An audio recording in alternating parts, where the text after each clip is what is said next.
do, right? Which one is that? That's the number one for some. That's Goku. Yeah, Goku. Okay. Yeah. But the dude next to him, Vegeta. The Vegeta, that's my boy right there. Right there. Then you got Krillin, then you got Gohan. Okay. All right. You got Ginyu Force on this side. Awesome. Yeah. Awesome. Oh, my kids gave me the shirt bottom. Kids have good taste. Shout out to Robotech. Did you cry? Huh? Did you cry? What the tech came out here and there? Awesome. Oh, nephew want to get at you about Fortnite. I don't play Fortnite. He can have He it. gonna okay. There's levels to this grown man gaming around here. Okay. You gotta introduce him to something else though. I take the He got the headset now. He playing with his Is pockets. he allowed to play GTA Online? No. Because I would take him straight to the street. Me folk be like, where y'all going? How is the online GTA 5 Everybody goes, club? It shows. He passed by, but I told him not to go in. So he's probably went in before. I'm pretty like sure I pretty much hop on Monday, Mo's sleeping, I just record it like on Twitch. Why is he in there that long? There's nothing in there. Kelly come out with no money, man. Then they go in there shooting. Wow. So he's like Rico? Yeah. NBA draft is Thursday. No roofies. Hendo's and Moten's Mavs are picking number 5. Mm-hmm. Mookie's Orlando Magic picking number 6. As Mookie and I drove into the studio, if it's the first overall pick, it moves to another year. Would you trade the Memphis 2018 first round pick and Terry Rozier for the Orlando number 6 pick? Yes. The Orlando With Magic no petition question. says without hesitation. Without hesitation. But what are we looking at for Memphis next year? Another lottery situation? Most High likely. lottery? Okay. Well, they get Conley healthy and they get Gasol healthy. Then they try to regroup and do it again? Yeah. Okay. So the draft is Thursday. Got a couple of 7-footers that are projected to go very high. One is high on BMO's shopping list, and that would be Mo Bamba, the big fella from Texas. Last seen canning 37 straight consecutive in a row. Corner threes, because he knows that the new NBA is a spread offense, a positionless offense, and his development is key in that area. We also have DeAndre Ayton, the big fella from Arizona, and in some circles projected to go 1. Before we get to them, is Phoenix is a dumbass for letting Doncic pass up Doncic, right? You hire his coach as your new coach, the homie Igor. Are we really concerned about whether he and Devin Booker are a good or a bad fit? Because I just think you put the best 5 on the floor and then you let things work out for themselves. B-Mo, what would you do if you're Phoenix? If I'm Phoenix, I'd go after that pick already. Like you said, he already brought in a coach. He's already been working out there. But it's really up to him. Remember, he was having second thoughts about going there already as it was. But I think go ahead and just best roster out there available and just go ahead and go against the grain and go against another lottery pick, because I mean with Devin Booker, man, he's incredible, but at the same time it's like how long is he gonna tolerate that and still want to start winning, which that is the franchise player. But you bringing in this guy in, play them together, you never know how it turns out. They may get a few wins here and there, but I really don't see much happening with Phoenix anyway. So just go ahead and just take this pick, man. In a league of swing men, the finals proved as much. Basically the Warriors had more swing men, more players that can play on the perimeter than both Cleveland and Houston. Chris, if you're Phoenix, do you pass up Doncic? Now, you are high on the 7-footers, both DeAndre Ayton and Mo Bamba. Is the size too tantalizing to pass, or do you go with Doncic, the young fellow from Real Madrid? Well, it's just like I can compare sports here. So, like, for instance, remember how we had this thing about not taking running backs early? And if you look at some of the best teams in football, Rams, Todd Gurley, Cowboys, Zeke. I mean, look at the Eagles. Jags, they get the great Leonardo at 4. To me, what changed the Eagles' whole dynamic was they added Jay Ajayi. They added another running back. And then that changed their whole dynamic. So for me, in a league where the big man is not as coveted to a certain sense, man, you're taking 2 guys that are freakishly athletic and talented. Like, look, man, Ayton is what they consider a man-child. He has, to me, he reminds me a lot of that, like that David Robinson, that built, that real muscular kind of guy. Very rare. And then you get Bamba, who's like, look, man, we went through the same thing with Giannis. We don't even know how tall this kid is going to end up being. He grows every year. Now he's at 7'1". He has an 80-inch wingspan. That's unreal. I mean, and for a team like Phoenix, you got your guard. You got your guard for the future. Bring that big. And then you can kind of figure it out from there that, hey, that may can attract a guy like Kawhi Leonard because they're talking about trades to get guys like that. Because in the league where, yes, having a wing player is a premium, I mean, if you look around the league, there's teams right now that are suffering at getting rebounds and having big men, a la Cleveland, a la Dallas. Look at Golden State. They were out-rebounded by, 17 in game one? I mean, look when they played Houston. Capella gave them problems. The problem with that was this. They didn't have Chris Paul later down the road to negate some of the other issues. So, yeah, I think that they go 8. I mean, look, Doncic sounds nice, and I think that we all are a little fearful of just past history from several teams that took foreign players, not to rag on Dominique's team, but, I mean, the same thing happened with Mario. People thought, like, Super Mario could come in and do what he was going to do, and nothing ever worked. And not saying that, obviously, Doncic is far more talented because he has more accolades already at a young age, but we don't know. And to me, a big man, you kind of have a grasp of what he can be. And I just think that you can't pass up on a 7-foot leg. That's a lifetime thing. That'd have been like if you told somebody when Shaq got drafted, oh yeah, by the way, you need to go take Kenny Anderson over Shaq. And that's just you just don't do that because then if I'm Greg Popovich, okay, y'all don't want Ayton? All right, bro, let me go there and trade this Kawhi pick real quick so I can get that one of them top 3 picks so he can go get a guy because that's all that he's looking for as a big man. And we talked about this in the chat room, and we agreed to bring it to the airwaves. I am a bit skeptical about the 7-footers. Now, I watched more Ayton in Arizona than I did Bamba in Texas, and he did exhibit some face-up game. Okay, so I'm not saying he's not he won't be able to develop into the perimeter game that that is going to be required in this pick and roll switch world shooters that we have now in the NBA.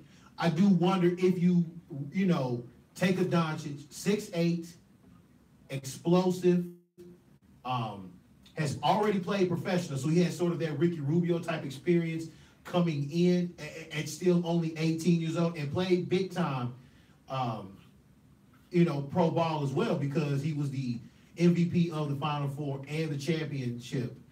He led Real Madrid to the championship, in the Euro basket. But the size will always be tantalizing. Odin over Durant, okay?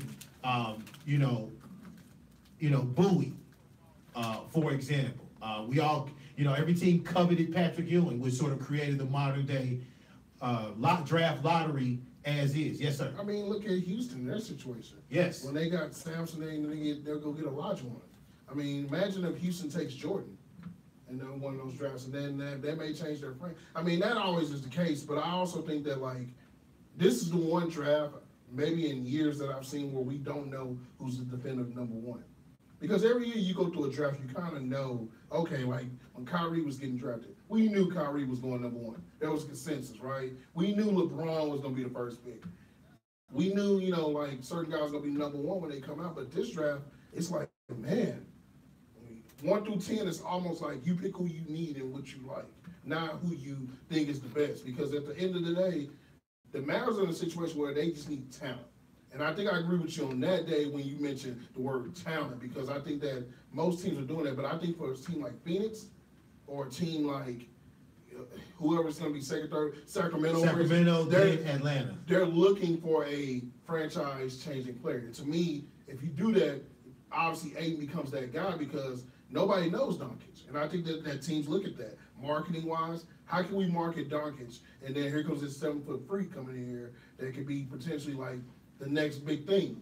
And there you go. I'm looking at the top 10, Phoenix, Sacramento, the Hawks, the Grizzlies, the Mavs, the Magic, Bulls, the Cavs cashed in on that Brooklyn pick, the Knicks, the Sixers, Lakers, the Hornets, and then the Clippers back-to-back. I mean, you don't get until late. I don't see any of those teams, like you said, Chris, that cannot draft. They need to draft for fit and need. And, yeah, you can sell me on a Booker, Ayton combo. You know what I'm saying? But I do think that Doncic better fits what we're doing in the new NBA a little more, because I think Bamba and Ayton are projects, in my opinion. still worthy of top 5 picks, but I do wonder like how the 7-footer fits in today's NBA. I mean, one of the criticisms that we had about the Warriors when they were down was, look, this team got 5 centers on their team. Like, I wonder how many centers they're going to have on their team going forward. And it's also unfair to just label those two as merely centers because of their height. Because, like I said, I've watched Ayton. He's a rim. He's faced the rim a few times. So at least they understand what's going on. I just wonder how quickly they will adapt and, present themselves as a true viable offensive threat. Last thing, people. I think it was one thing that you said when we was talking about in the hangouts about this was how with Golden State winning the finals and everything, you really didn't need just a true big man out there because you have all your favorite kind of players, all your swing men in the world playing both sides of the ball. Don Nelson, wet dream, boys and girls. You can run these big and small lineups, mainly the small lineups where you can put one of these 6'6", 6'7" guys as a center. And, that's the way of the world right now. Only thing with Houston, with Capella, that you have with him, or a lot of these bigs that's out here right now, the only advantage that they have right now, Dave, is them running pick and roll or running alley-oop plays for them. And don't forget I don't want to dismiss the defensive part of this too, okay? Because both y'all mentioned his wingspan. He would have the longest arms in the league, right? Like coming in, right? Like 80? Yeah. 80? Okay. Okay. So I don't want to dismiss that defensive end. I think that is something major. But I think if you want to stick with the game plan of what Golden State is doing, I think a lot of people out there will be going after more swing men, more than swing. I think the 7-footers is a lost art now. Yes, I do. I say yes with that, Dave, to a total extent. But I think you still need one big man out there just for defensive purposes. And if Bamba can get out there and just run the floor more defensively than most, and you have your swingman out there that can score for you, and you have a set, you have a Harrison Barnes and Wesley Matthews. I don't know what they're going to do with him. But as long as you get consistent scoring from that, and you can get something from Bamba out there, I don't want him shooting threes like that. I mean, that'd be key if he can hit those. But at the same time, I don't think they'll be aiming for a center like that. I wish they will. But as you say, Dave, if you want to get to the finals and catch up with Golden State, catch up with Houston, then I think you go after a swing man. Chris, last thing on this topic, and before you go, what percentage of a chance do the Mavs trade that number 5 pick? I would say it's a high 50% chance. Whoa! And I Wilbon push. And I think the reason why, because I think they're already sold on certain guys, meaning Jaren Jackson, probably Michael Porter. It all depends. And I also think that one thing to keep in mind, Doncic has wear and tear from playing pro ball already. So he's already played, I don't know how many professional games that Doncic has played already, but he's played a lot of professional games. And I think if I'm a person looking at that, that's already a lot of wear and tear. He may have the most experience out of everybody, but the wear and tear is going to be there. Other than that, man, like, look at teams like Portland. Like, if you're Portland right now, one of these big men, the team that they need a big man seriously. They have to be thinking like right now, look, can we trade one of those guards and maybe move up in this draft to get one of them? Mook, do you take back Evan Turner's contract if you get C.J. McCollum for that number 6 pick? No, I would honestly I wouldn't trade C.J. McCollum. I mean, I wouldn't trade the 6 pick for C.J. McCollum. Okay, cool. Yes, man, because then because you're talking about somebody that needs a point guard, and Portland has a restricted decision on Yerk. Like I see where you're going with. And then also that brings the opportunity because CJ is good friends with a couple of free agents. You may be able to lobby something to say, hey, we got you, because that's the entertaining, attractive offer. Look at all the teams that picked up big free agents. They walked into the table saying, we just made this trade today to get this guy. Come along and play with us. And I think that a team like the Mavericks, who are in dire need to get somebody to attract players, yes. So. Yeah, it's gonna be a crazy drive, man. I don't know, man. Like this is the first year I don't know who's the one pick. Like I don't. That is some intrigue, and I think we need to hammer a little harder on your point of no team in the lottery, and I know it's like an obvious saying, can just draft the best player available, because I think there are legitimate questions about Doncic and Booker, because if Doncic goes first, what does Sacramento do? They got like 800 big men. Like, I don't see them picking any of the 2 7-footers, to be honest. But then who do they pick? So it's going to be a lot of intrigue, especially at the second and the third pick. Because maybe the Hawks just draft the best player available because, Well, with Shaq and Divock they have nothing. With Shaq and Divock involved, I think they're trying to sell that stadium. Man, Ayton falls that pick, man. I don't think there's no way they let Ayton go past that. Well said. Plenty of time for basketball throughout the summer. The draft is Thursday. Most Sports Talk will be your hub for all NBA hype beast summer news because free agency is on its way. All right, let's switch over to a little football. Mini camps are over. Vacations are afoot. I think it's like the last time you take a vacation before the grind begins. Okay, shout out to Nick Saban being stuck at sea. Saban, the ultimate preparer, runs out of gas on the boat. Is that good? Yeah. How dare you? But we've got a couple of NFL news and notes, and let's start. Can we start with the Reggie Bush one? Sure. Because that is one of the more fascinating stories. It's sort of like in game, out of bounds type. Tell us the Reggie Bush story, sir. Okay, so the Reggie Bush story goes like this. So when he was playing for San Fran, he had a play that he got knocked out of bounds. How many of y'all saw the play? I saw the play. Chris, you know the play? Yes. Okay. I saw the play. So he got knocked out of bounds, and I guess they call this the concrete ring of death. This is at the Edward Jones Stadium Dome thingy. Yeah. When the Rams were in St. And Louis. so he landed on the concrete and had a knee injury, which put him out for the rest of the season. So Reggie Bush, which I had no idea that he did this, and I thought this was very smart, by the way. Sue the Rams, for like $20 million, man. He got paid for it. Like 2 years later down the line. I thought that was very smart for him. But see, this is not the only time this has happened to a player. This happened to Gus Frerotte. I think like a year or two before this happened. Yep. This also happened with Pierre Turgeon with the New York Islanders at the Nassau. Yeah, exactly. So, the thing with me was like, I think Gus should have did the same thing, or maybe he wasn't even thinking about that. But I'm thinking with Reggie is like, okay, maybe he already knew for a fact how serious the knee injury was. And he was like, man, I don't even think nobody's gonna pick me up after this. So maybe he was like, man, let me go ahead and just run this out there and just see if I can just win this. And year and a half goes, you won the case, man. I thought that was insane. But like they had to call it like the concrete ring of death. Like what else? Even with that, like I'm pretty sure other players that was playing on that field was even complaining about that too. But they never want to take the time to just fix this. I'm sure that they have security and safety personnel like walk the field. You gotta expect the field before these guys go out here and start playing. But what made anybody think, no player's gonna run out of bounds or get pushed hard enough to where his force takes him to where he you was basically trying to slide his cleties on concrete and break now, bro. Ain't no breaking right there. He slipped and went right into the whatever you want to call that. And what made it even worse, barricade or something. When you get pushed out of bounds, it's not even maybe 20, 30 feet away, from the sideline. It's the out of bounds, then, the players always stand on the sideline. And maybe 10 or 15 more feet after that, that's where the concrete is.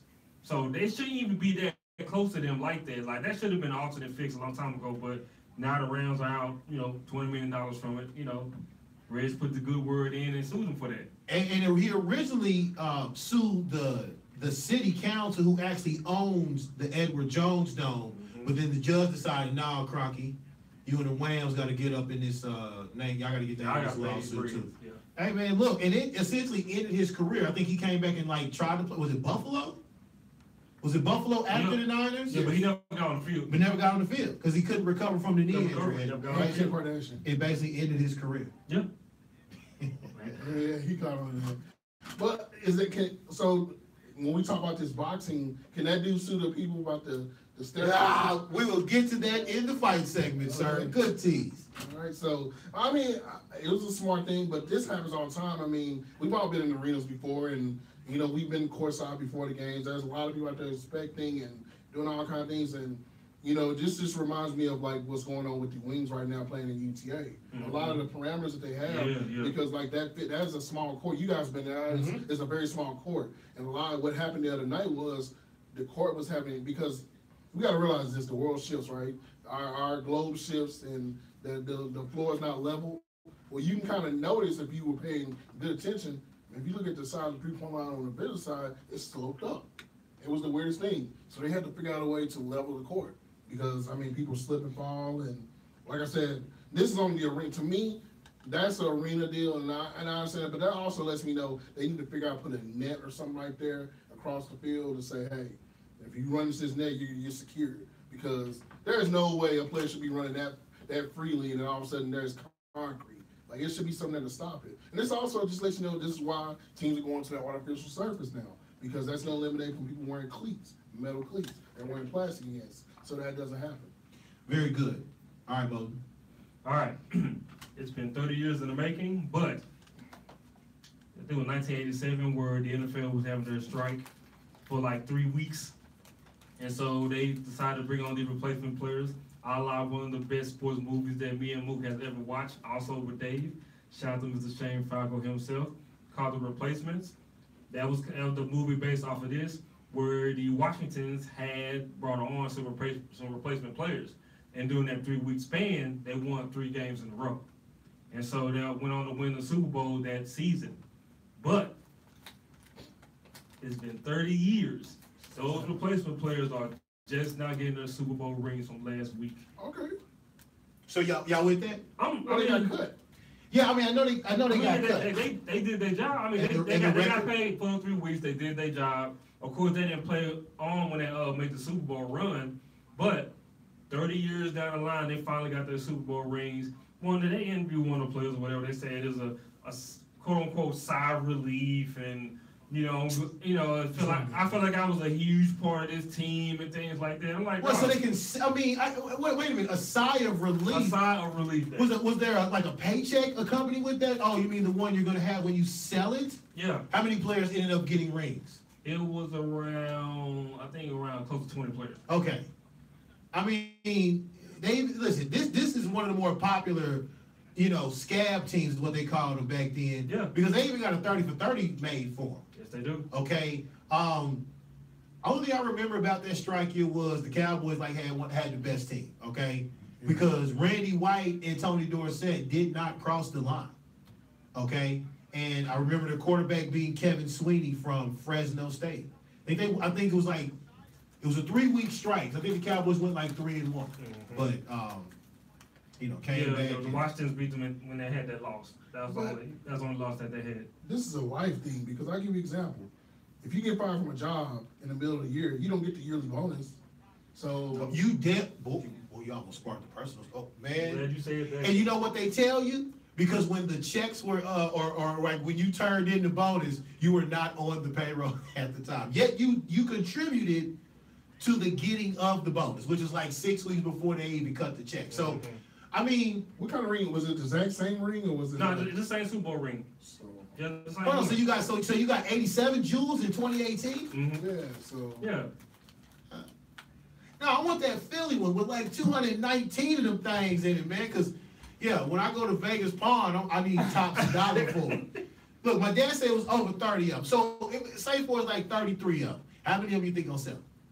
17. 91% of them. How many is gonna offer up right now? Nah, they won't do offer up. They'll probably go to an auction. Okay, Nah, they'll take like that down. Sotheby's or something like that. Would you sell your ring? Depends on who I am. Because nobody's gonna know. Like, okay, give me a random 92 Cowboy. Like you think they might have sold his, they might have sold their ring. Kenny Gant sell his ring? No, he doesn't because he wasn't everywhere he goes. Okay. Jason Edwards? The safety Washington, don't they sell? James Washington? No, James Some low level staffer, like because was Jerry giving out everybody rings? Jerry got everybody on payroll ring? No. Right. See, because who was it? Cleveland. They gave Cleveland everybody. Cavs gave Cuban did too. everybody. Yeah. Okay. How many of those do you think been sold? They said they saw one on the open market, and the reason why the guy did it was for recipes Richard Dury. Okay. For charity. Okay. But yeah, even like the announcers and the DJs got a ring. Yeah. Like Chris Arnold got a ring. Like the skin still have his yeah, chip? Skin Yeah, still got it. Yeah, he still got it. yeah. So he took care of everybody. Skin got braids though. Yeah. I just wonder, them low levels. of the loans. I don't think we would do it though, because if we were like if you were a Laker employee, you would not sell that ring. Yeah, but I'm a Laker fan. It's like, what if I was some intern for like the 04 Pistons? Oh, well, yeah. I know. Okay. Well, we just get just like a please moment. You need something paid, and Yeah, I'm broke. I'm broke, and Chauncey Billups wouldn't loan me any money. All right, let's take a break. When we return, drugs and baseball, right? Don't they go hand in hand? Stories from Moten and Hendo. Also, quick draft trivia for y'all. Quick draft trivia. Great. Most Sports Talk on the afterparty.com. Hey, we ain't back. Just start it up. I don't care. Chris got a baseball story. You got a drug story. This ain't a